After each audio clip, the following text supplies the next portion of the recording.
Pemirsa, ratusan rumah di Jalan Damai, Lubang Buaya, Cipayung, Jakarta Timur direndam banjiran setinggi 1 meter. Banjir terjadi akibat hujan deras dan ditutupnya muara saluran air oleh salah satu warga.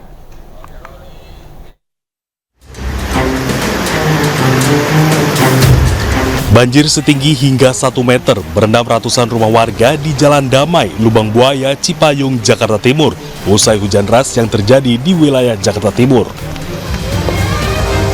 Selain hujan deras, banjir diperparah ditutupnya muara saluran air oleh pemilik lahan yang merasa keberatan lahan yang dimilikinya jadikan saluran penampungan air. Hal ini pun membuat warga kecewa hingga menggeruduk kantor kelurahan agar menyelesaikan permasalahan ini. Akibat banjir, sebagian warga pun terpaksa mengungsikan keluarga mereka ke rumah kerabatnya.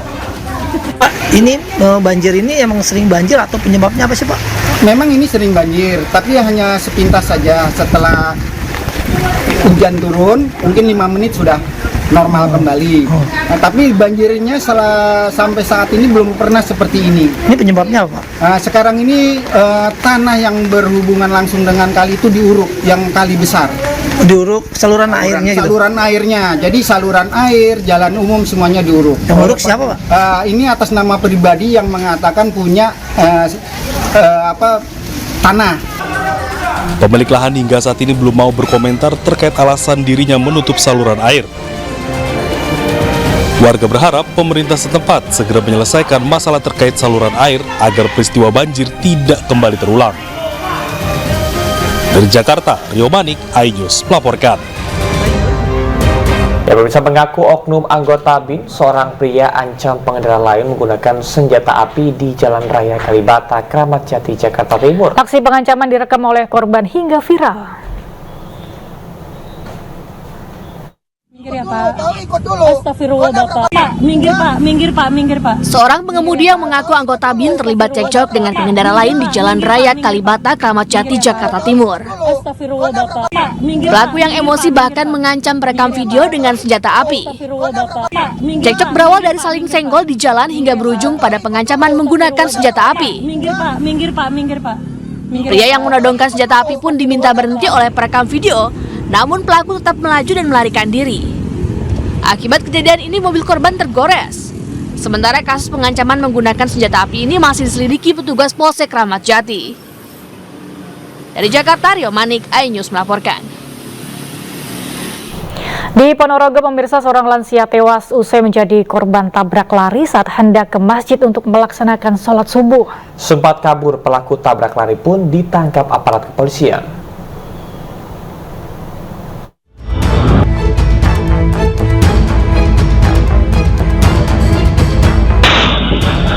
Viral kamera CCTV dari salah satu rumah warga merekam insiden tabrak lari di jalan raya jurusan Pulung Ponorogo yang menewaskan seorang lansia berusia 70 tahun.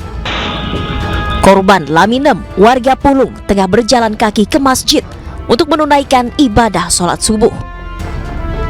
Ia berjalan di tepi jalan sekitar 30 meter dari rumahnya. Dari arah belakang sebuah minibus melaju kencang dan menabrak korban. Korban pun tewas di lokasi kejadian. Sementara pelaku langsung kabur meninggalkan lokasi. Warga berusaha mengejar namun gagal. Kurang dari 12 jam pelaku berhasil teridentifikasi dan ditangkap aparat kepolisian. Sopir minibus bernama Marcel ditangkap di kediamannya di Desa Belembem, Kecamatan Jambon, Ponorogo. Sementara minibus yang dikemudikannya disembunyikan untuk menghilangkan jejak. Pelaku mengaku mengantuk saat mengemudi dan tidak sadar telah menabrak warga hingga tewas. Pengakuan dari sementara dari terduga pelaku yang mengantuk dan dia sadar kalau menabrak tembok tapi tidak mengetahui kalau menabrak orang, sehingga dia melanjutkan perjalanan ke tempat saudaranya dan kembali ke rumah. Saat ini pelaku diamankan ya, Pak? Masih diamankan di mintai keterangan di unit Gakum Salantas Ponorogo. Guna kepentingan penyidikan, pelaku beserta barang bukti minibus telah diamankan polisi di Mapolres Ponorogo.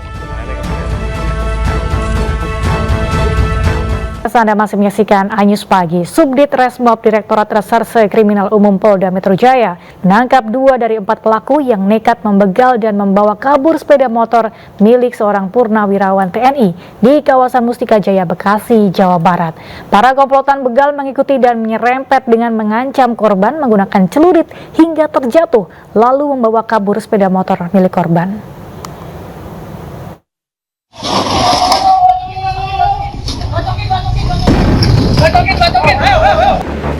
Rekaman CCTV merekam detik-detik terjadinya pembegalan terhadap seorang purnawirawan TNI di kawasan Mustika Jaya, Bekasi, Jawa Barat. Komplotan begal menggunakan 2 sepeda motor menyerempet korban hingga terjatuh. Salah seorang pelaku yang menodongkan celurit kepada korban langsung membawa kabur sepeda motor tersebut. 2 hari setelahnya, komplotan begal ini kembali beraksi di kawasan Ciburasa, Bekasi, Jawa Barat. Tim Opsnal Subdit Resmob Polda Metro Jaya menangkap 2 orang pelaku berinisial WW dan SRA di kawasan Tambun, Bekasi, Jawa Barat. Kabid Humas Polda Metro Jaya, Kombes Pol Ade Arisyam Indradi mengatakan penyidik masih memburu 2 pelaku lainnya yang berperan sebagai joki dan penjual motor milik korban. Saat korban sampai di TKP, korban dipepet oleh para pelaku dengan 2 kendaraan bermotor berboncengan. Dipepet hingga korban jatuh. Petugas juga menyita beberapa barang bukti, diantaranya sepeda motor milik pelaku, pakaian milik pelaku, 1 buah senjata tajam celurit, dan beberapa barang bukti lainnya. Para pelaku dijerat pasal pencurian dengan kekerasan dan terancam kurungan 9 tahun penjara. Dari Jakarta, Rizky Falufi, iNews melaporkan. Sementara itu di Sukolilo, Surabaya, pemirsa, sekelompok pemuda dalam kondisi mabuk mengamuk dan menganiaya warga lain pada Senin dini hari. Warga yang menjadi korban penganiayaan langsung dilarikan ke rumah sakit. Kamu minum tidak? Sama.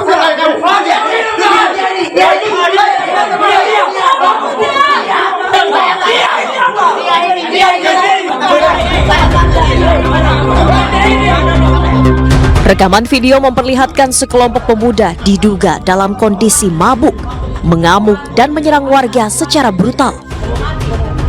Pemuda yang tinggal di sebuah rumah kos di kawasan RW 03 Semolowaru Selatan, Kecamatan Sukolilo, Surabaya ini menyerang warga yang melintas maupun sekedar duduk-duduk di jalanan sekitar rumah kos mereka. Atas laporan warga, aparat gabungan TNI Polri langsung menangkap dan mengamankan pelaku dari dalam rumah kosnya. Motif kericuhan sementara diduga akibat saling ejek antar warga dan para pelaku penghuni kos usai menggelar pesta minuman keras. Peristiwa tersebut memang ada beberapa warga yang menjadi korban pemukulan. Sudah kita bawa ke rumah sakit, kita lakukan pengobatan. Terus sekarang ada juga di situ pengerusakan warung yang ada di depan kos-kosan. Dan kami sudah koordinasi dengan Muspika yang ada, dengan Pak Dan Ramil, dengan Pak Camat. Ya. Nanti mungkin tindak lanjut nanti setelah nanti kami melakukan pemeriksaan untuk memastikan penyebab daripada keributan itu. Akibat kejadian ini, sejumlah warga yang menjadi korban dilarikan ke Rumah Sakit Haji Surabaya untuk menjalani perawatan. Sementara kasus ini masih dalam penyelidikan Polsek Sukolilo dan Polrestabes Surabaya.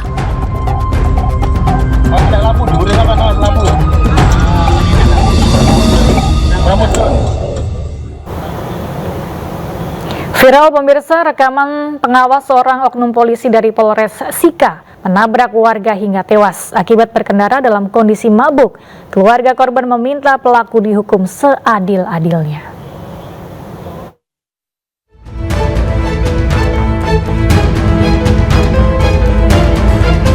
Rekaman CCTV memperlihatkan detik-detik tewasnya Marcelinus Plea Lajar, warga Kabupaten Sika, Nusa Tenggara Timur, usai ditabrak seorang oknum polisi yang diduga berkendara dalam kondisi mabuk. Peristiwa tragis ini terjadi di Jalan Jenderal Sudirman, Kota Maumere. Kejadian berawal ketika korban hendak menyeberang jalan untuk mengambil sepeda motornya di bengkel. Tanpa diduga, sepeda motor yang dikendarai Aibtu Henderikus Endi, anggota Polres Sika, melaju kencang dan menabrak korban hingga terlempar. Mama, permisi.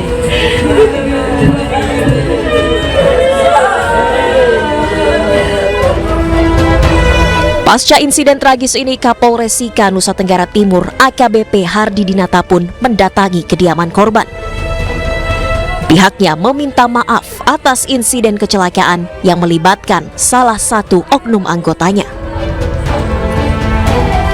Istri korban pun meminta Kapolres Sika agar memecat oknum yang telah berkendara dalam kondisi di bawah pengaruh alkohol dan segera memproses pelaku sesuai hukum yang berlaku dan seadil-adilnya. Kenapa saya tuntut dia bahwa harus dipecat? Karena saya punya suami ini punya anak, punya istri, sementara kuliah, sementara mau kuliah itu butuh hidupnya ke depan. Tetapi karena adanya kejahatannya dia, saya punya suami tidak bisa menafkahi saya.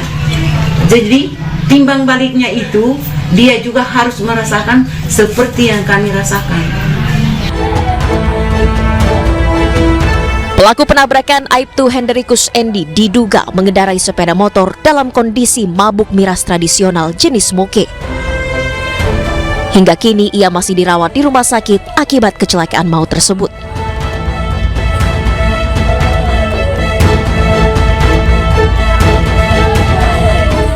Hindari razia balap liar, puluhan pelaku dan penonton balap liar di Jabon, Sidoarjo, Jawa Timur nekat menyembunyikan motornya di semak belukar.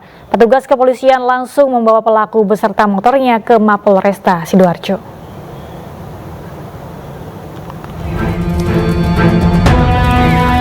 Upaya tegas mencegah dan menekan aksi balap liar terus dilakukan aparat Satlantas Polresta Sidoarjo. Dalam razia balap liar yang digelar di Ekstol Jabon Sidoarjo, polisi mengamankan ratusan motor milik pelaku dan penonton balap liar. Dalam razia tersebut, ratusan pelaku dan penonton balap liar menyembunyikan motornya di balik semak belukar yang ada di sekitaran lokasi. Setelah diminta keluar, pelaku dan penonton balap liar ini kemudian dikumpulkan di lokasi balap liar yang kemudian dibawa ke Mapolresta Sidoarjo untuk diperiksa dan diamankan kendaraannya. Ini Satuan Lalu Lintas Polresta Sidoarjo melaksanakan kegiatan operasi razia balap liar. Ini berawal dari adanya pengaduan masyarakat masuk ke Polresta Sidoarjo, kemudian kami tindak lanjuti. Pada saat di lokasi kejadian, lokasi kegiatan razia, banyak yang ketakutan. Akhirnya banyak yang menyimpan kendaraannya di rawa-rawa, kemudian di semak belukar dan lain-lain. Alhasil kami mendapatkan kendaraan razia sebanyak 100 kendaraan. Kemudian kami amankan ke Polresta Sidoarjo, kemudian tahap berikutnya kami lakukan penilangan. Sebagai tindak lanjut dari razia balap liar, polisi akan mengembalikan kendaraan milik pelaku dan penonton balap liar jika kendaraan tersebut dilengkapi dengan dokumen dan perlengkapan kendaraan sesuai aturan yang ada. Dari Sidoarjo, Jawa Timur, Pramono Putra, iNews melaporkan.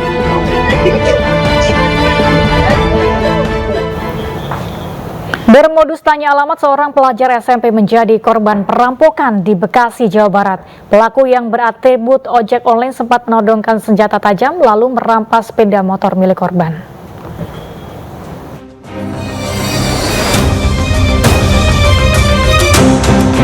Kamera CCTV merekam aksi perampokan di Kafling Bulak Perwira, Bekasi Utara, Jawa Barat. Dua pelaku yang salah satunya beratribut ojek online berpura-pura menanyakan alamat kepada seorang pelajar. Saat kondisi sepi, seorang pelaku menodongkan senjata tajam kemudian merampas sepeda motor korban.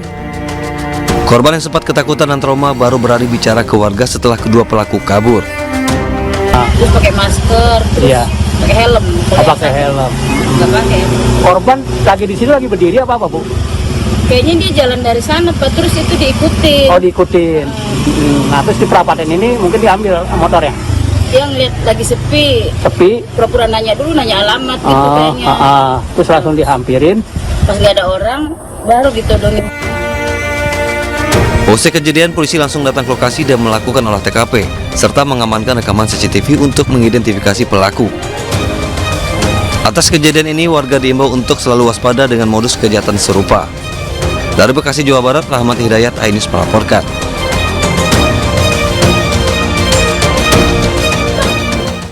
Pemirsa, pesawat Trigana Air tergelincir di Bandar Udara Stefanus Rumbewas, Kabupaten Kepulauan Yapen, Papua.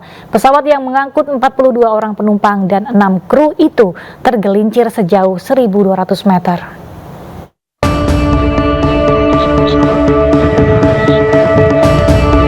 Pesawat yang mengangkut 42 orang penumpang dan 6 orang kru tergelincir keluar landasan sejauh 1.200 meter. Peristiwa ini terjadi saat pesawat hendak melakukan take off menuju Jayapura. Diduga kecelakaan ini disebabkan oleh kendala teknis. Pasca kejadian, pihak kepolisian juga telah menghubungi otoritas penerbangan dan teknisi untuk memeriksa kondisi pesawat dan landasan. Hingga kini, polisi terus menyelidiki penyebab pasti peristiwa ini. Telah terjadi peristiwa laka tergelincirnya pesawat ATR milik Trigana Air di landas pacu Bandara Serui, Kabupaten Kepulauan Yapen pada hari ini, Senin 9 September 2024. Tidak ada korban jiwa akibat peristiwa ini, namun korban luka langsung dilarikan ke rumah sakit untuk mendapatkan perawatan intensif. Dari Jayapura, Papua, Freddy Nuboba, iNews melaporkan. Pesawat Trigana Air tergelincir di Bandara Stefanus Rumbewas, Serui, Kabupaten Kepulauan Yapen, Papua saat akan lepas landas ke Bandara Sentani, Jayapura. Dan pemirsa, kita akan simak kronologinya berikut ini.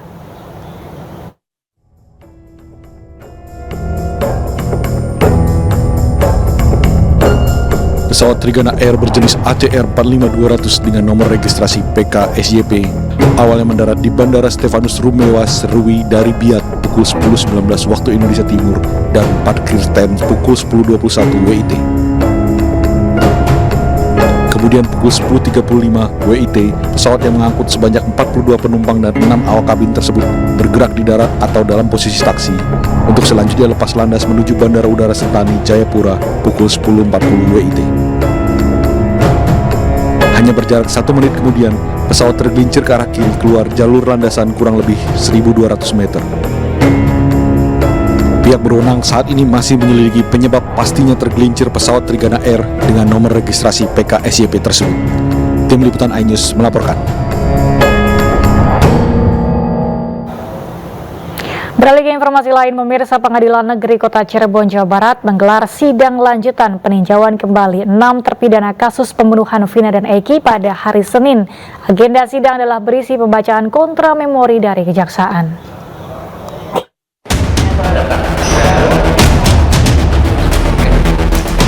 Sidang kedua peninjauan kembali kasus pembunuhan Vina dan Eki pada tahun 2016 digelar Pengadilan Negeri Kota Cirebon pada Senin pagi.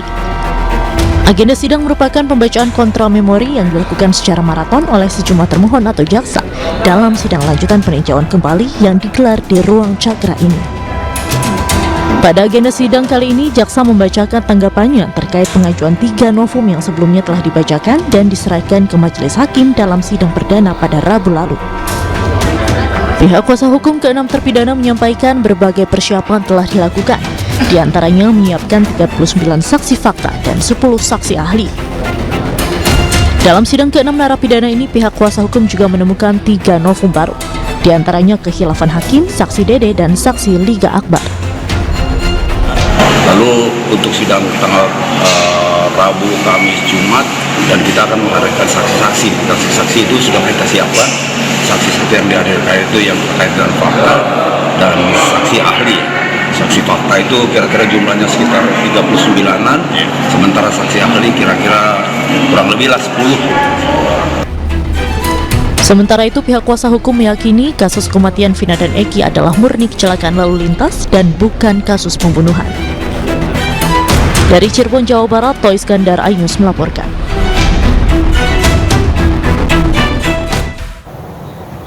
Anda kembali menyaksikan News Pagi pemirsa. Bakal calon gubernur Jakarta Pramono Anung dan bakal calon wakilnya Rano Karno sowan ke kediaman mantan wakil presiden Yusuf Kala.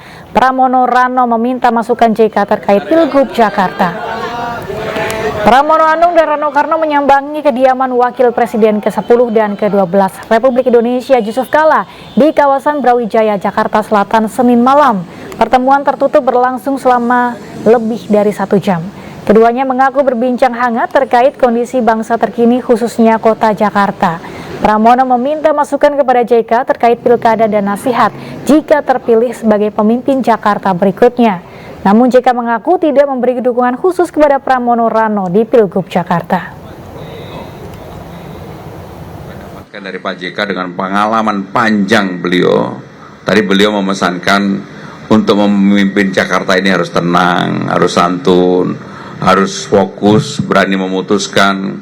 Dan itu mudah-mudahan Pak JK, Bapak udah kenal saya lama sekali, saya akan melakukan itu dengan sungguh-sungguh dan mudah-mudahan ini akan bermanfaat untuk memajukan Jakarta.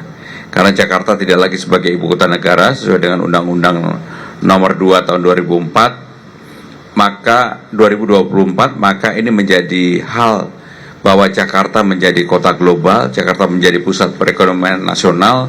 Itulah yang menjadi tanggung jawab gubernur, wakil gubernur yang ada. Saya kira tidak ada transfer dukungan yang penting Pak Pramono yang menjadi pemimpin yang mempunyai kemampuan. Itu saja. Ya tentu kalau teman-temannya lainnya juga tentu sepaham. Kalau Pak Anies pastikan juga sama-sama beliau nih bersahabat juga. Ya. Bagi saya yang mana yang terbaik dan saya pikir beliau ini orang yang baik. Berarti mendukung? Hah? Berada di timnya? Oh, saya tidak. Saya orang tidak. Beliau tidak butuh seperti saya. Beliau orang yang bisa bekerja di lapangan. Saya tidak bisa lagi di lapangan. Sementara itu pemirsa, pasangan calon independen Dharma Pongrekun dan Kun Wardana turun untuk berdialog dengan warga, salah satunya ke Waduk Pluit Muara Baru Penjaringan. Saat berkunjung ke Waduk Pluit Muara Baru, Dharma Pongrekun juga sempat mengobrol dengan warga bakal calon independen di Pilgub Jakarta ini, ikut mendengarkan keluhan warga yang tinggal di sekitar Waduk Pluit. Selain berdialog dengan warga, Dharma Pongrekun juga menyempatkan diri untuk hadir dalam acara pernikahan warga di sekitar Waduk Pluit. Harus bersih. Nah, kalau ini bersih, ini menjadi serapan air hujan.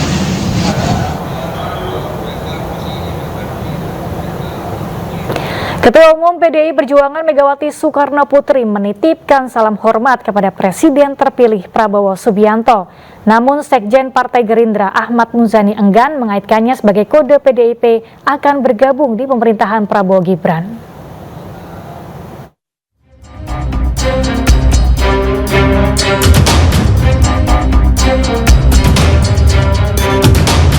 Sekretaris Jenderal Partai Gerindra Ahmad Muzani mengungkap Ketua Umum PDI Perjuangan Megawati Soekarno Putri menitipkan salam hormat untuk Presiden terpilih Prabowo Subianto.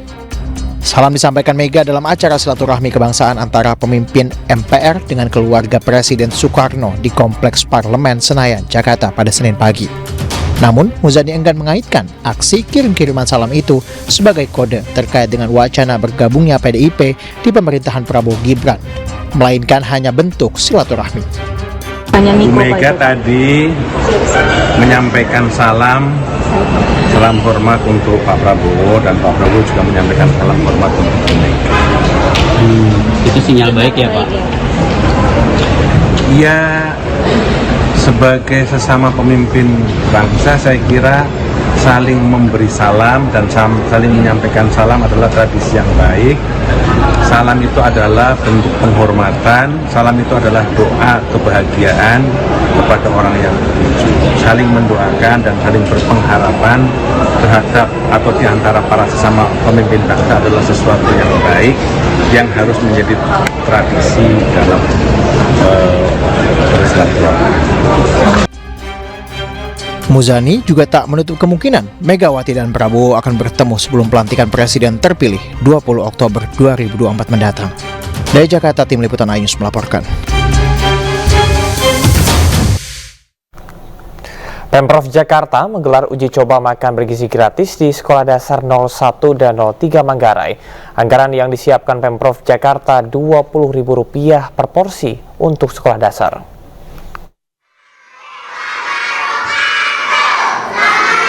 Pemerintah Provinsi Jakarta melaksanakan uji coba makan gratis bergizi di SDN 01 Manggarai, Jakarta Selatan.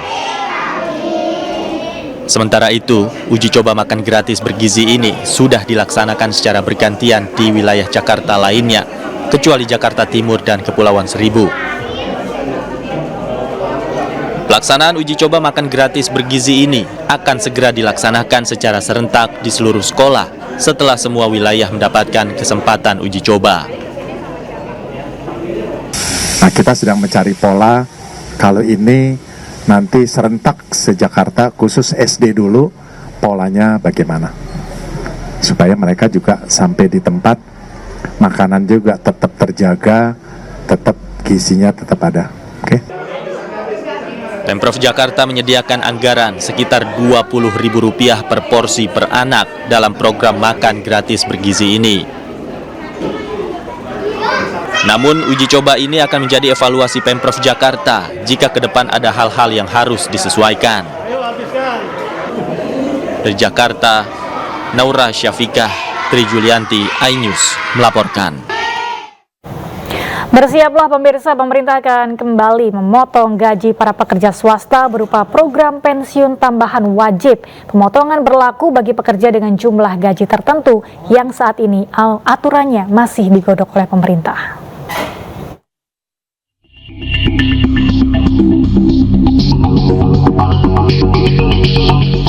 Pemerintah akan kembali memangkas gaji atau upah para pekerja berupa program pensiun tambahan wajib. Ini merupakan iuran baru di samping jaminan hari tua atau JHT yang sudah dibayar melalui skema BPJS Ketenagakerjaan. Namun potongan gaji tambahan ini tidak diwajibkan untuk semua pekerja, melainkan hanya berlaku bagi pekerja dengan jumlah gaji tertentu. Pemotongan gaji pekerja untuk dana pensiun tambahan ini merupakan bagian dari Undang-Undang Pengembangan dan Penguatan Sektor Keuangan. Kemudian akan diatur lebih rinci dalam peraturan pemerintah yang disetujui DPR. Sementara itu, Otoritas Jasa Keuangan akan bertindak sebagai pengawas dalam harmonisasi seluruh program pensiunan. Jadi rekan-rekan media, isu terkait ketentuan batasan mana yang dikenakan untuk pendapatan berapa yang kena wajib itu belum ada, ya belum ada karena PP-nya itu belum diterbitkan, dan OJK itu dalam kapasitas sebagai pengawas untuk melakukan program-program pensiun, harmonisasi program pensiun yang diamanatkan dalam Undang-Undang P2SK. Jadi kami dalam hal ini masih menunggu mengenai bentuk ya dari PP terkait dengan harmonisasi program pensiun. OJK mencatat selama ini para pensiunan hanya menerima 10 hingga 15% dari gaji terakhir mereka. Sedangkan standar Organisasi Perburuhan Internasional jauh lebih tinggi, yaitu mencapai 40%. Tim Liputan iNews melaporkan. Pemirsa, sambil menahan tangis, Menteri Pekerjaan Umum dan Perumahan Rakyat Basuki Hadimulyono berpamitan jelang purna tugas. Dengan suara bergetar, Basuki mengucapkan terima kasih dan permohonan maaf di ruang rapat Komisi 5 DPR RI. Saatnya kini kita untuk berpisah. Menteri PUPR Basuki Hadimulyono menyampaikan salam perpisahan kepada Komisi 5 DPR RI dalam rapat kerja terakhirnya. Masa jabatan Basuki akan berakhir pada 20 Oktober 2024 mendatang. Basuki mengaku membangun infrastruktur bukanlah tugas mudah. Ia juga menyampaikan terima kasih dan permohonan maaf. Ada kata-kata yang tidak sama. Mohon maaf, please, jangan dipendam sepalamanya. Sakinah, mawaddah, warohmah adalah harapan semua keluarga dan kita semua. walaupun tiba saatnya kini kita untuk berpisah, semoga silaturahim tetap dapat kita jaga. Sekali lagi terima kasih Bapak dan semuanya.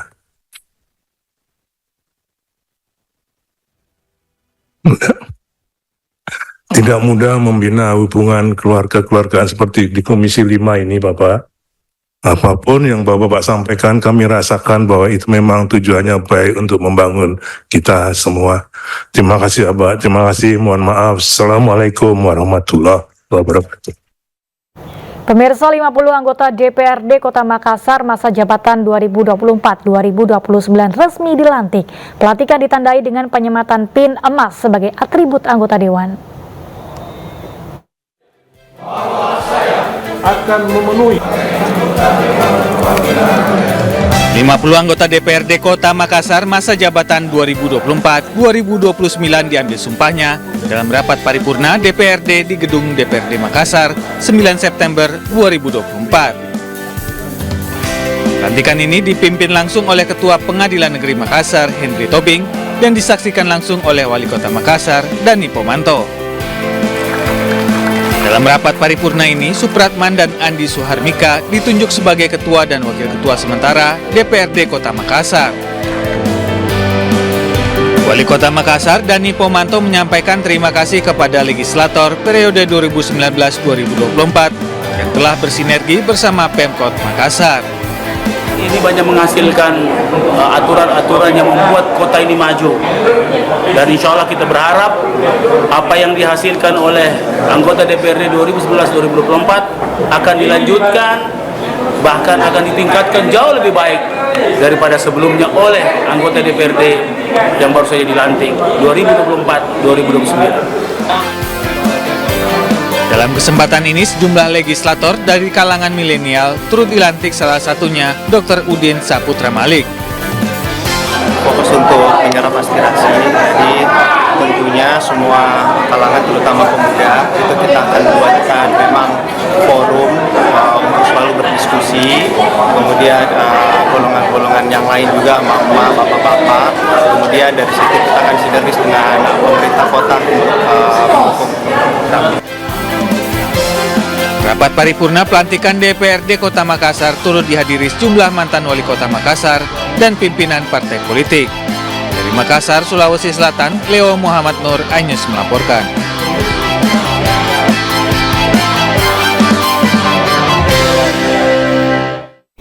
Merayakan hari jadinya yang ke-8 tahun, sebuah hotel di Fatmawati, Jakarta menggelar bakti sosial sebagai bentuk kepedulian terhadap sesama. Bersama sebuah yayasan, pihak hotel juga menggelar acara untuk menghibur dan menumbuhkan empati kepada anak-anak penderita kanker.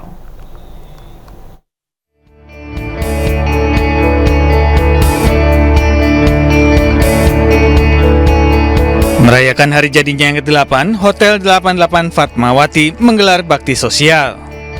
Hari Kanker Sedunia menjadi momen anak perusahaan Waringin Hospitality untuk berbagi kasih dan kebahagiaan.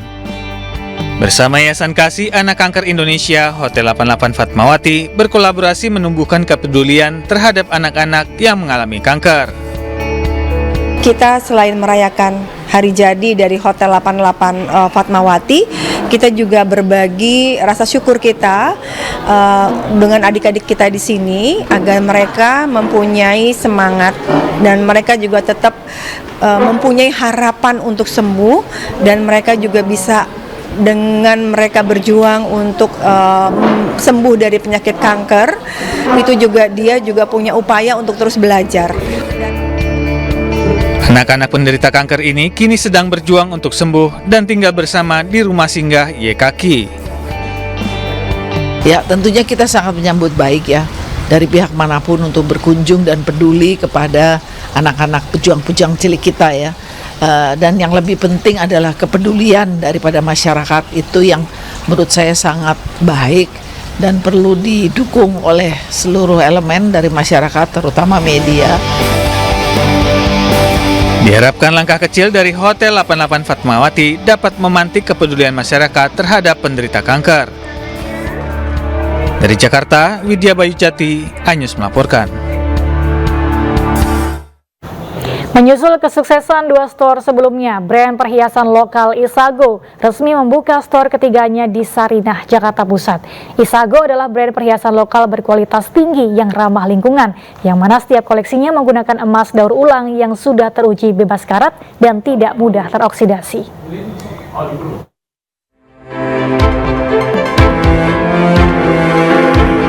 Deretan perhiasan berkualitas tinggi yang ramah lingkungan dari Isago kini hadir di pusat perbelanjaan terbaik di Jakarta Pusat, Sarinah. Beragam koleksi perhiasan ditampilkan di sini dan bisa menjadi koleksi terbaru bagi para pecinta perhiasan ramah lingkungan dengan harga yang terjangkau.